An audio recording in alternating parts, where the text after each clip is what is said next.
My name is Barb Sackel. Today's video is made possible by QuiltWoman.com. In this video today, I will be showing you the fabrics used for quilting and what fabrics you might want to stay away from. So let's get started. When you first start quilting, you know you're going to go into the cotton selection. But the question is, do you want the quality cottons or do you want the lesser quality cottons? Well, I kind of think that there's a place for both. And my general rule of thumb is, if you're going to make say a baby quilt that's going to be dragged around and ruffled up and washed and trampled on and probably not make it through very many months, I would probably use the lesser quality. Also, for holidays, that the piece goes up for a couple weeks and then comes down and goes into storage. I think that's a good place for the lesser quality. But when you think about making a quilt, you have to think about the longevity of it. And if you want an heirloom quilt, then you want to go into the quality cottons. So there stand your choices of what direction you want to go into. Your quality cottons are going to be easier to work with and they're going to last much longer. Once you make that decision, then the shopping begins. Well, I have some quality cottons here to show you as an example. This is a fabric line called Earth Tone Reflections from EBI Quilting. And you can see the quality of the fabrics. There's hundreds of designs to choose from out there. So this is probably going to be where you're going to spend most of your time, is looking for the quality fabrics out there and making your selection from these. Well, there's another kind of cotton out there that gets used quite often in quilts, and that is using your t-shirt cottons. Well, your t-shirt cottons have a stretch to them. So, when you use these, you need interfacing on the back. That will make this ready to go into your machine and not slip and slide and pucker and bubble. So, for many fabrics, you want to use the stabilizer on it. A couple other fabrics that if you decide to use in your quilting, you also want to use a stabilizer on it. These would be brocades, because look at the ravel that you get from this.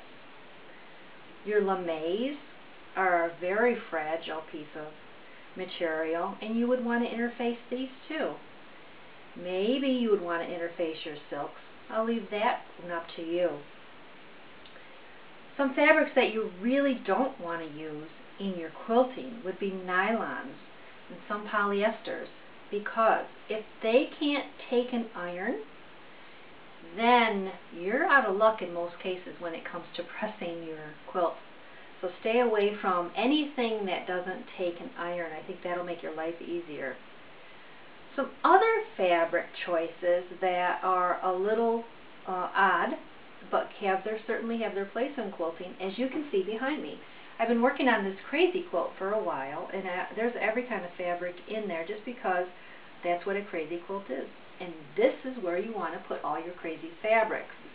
So you have your velvets, your silks, your lames, your brocades, your suedes.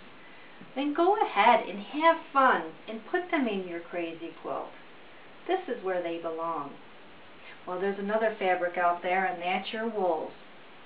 A wool is very popular nowadays, and if you get a piece of wool that is felted, that means the wool was taken and washed and dried, and the fibers have shrunk and squeezed together very tightly. If I cut out of this, you'll notice that it hardly ravels at all because it has been felted.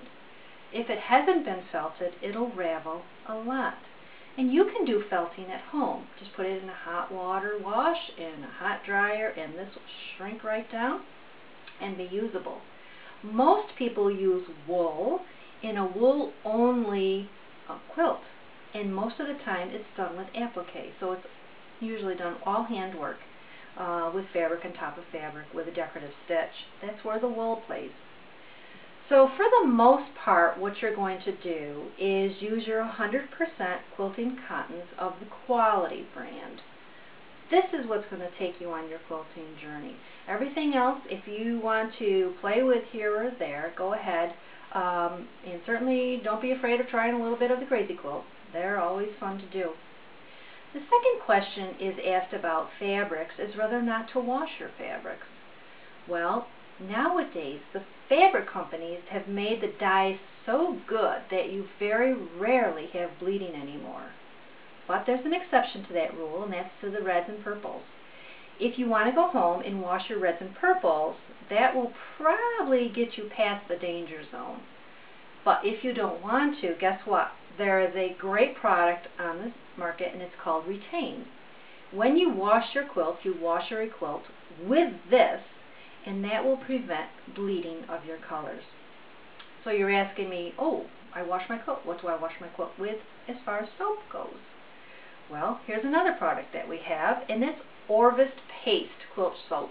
And this is good because it doesn't have any phosphate, chemicals, dyes, all those tricky things that can manipulate your fabric in places that you don't want them to go.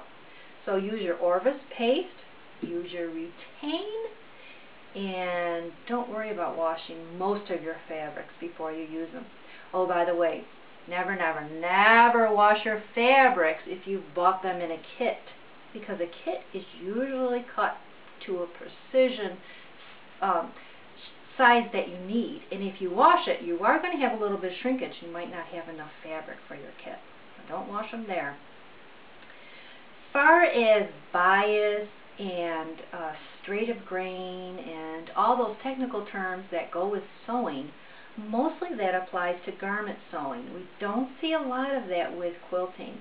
I don't pay much attention because a lot of times you'll have scraps that you pull and you'll cut a square out of, and you don't know really too much if you're on grain or if you're off grain without tearing off a strip and going in that direction. So I don't really worry about bias too much or straight of grain, and of course there's always exceptions to these rules if you do a bias binding and so on. So overall, that's a pretty easy wrap-up of fabrics for quilting. Well, thank you for joining me today, and if you've liked what you've seen, won't you share this? Thank you.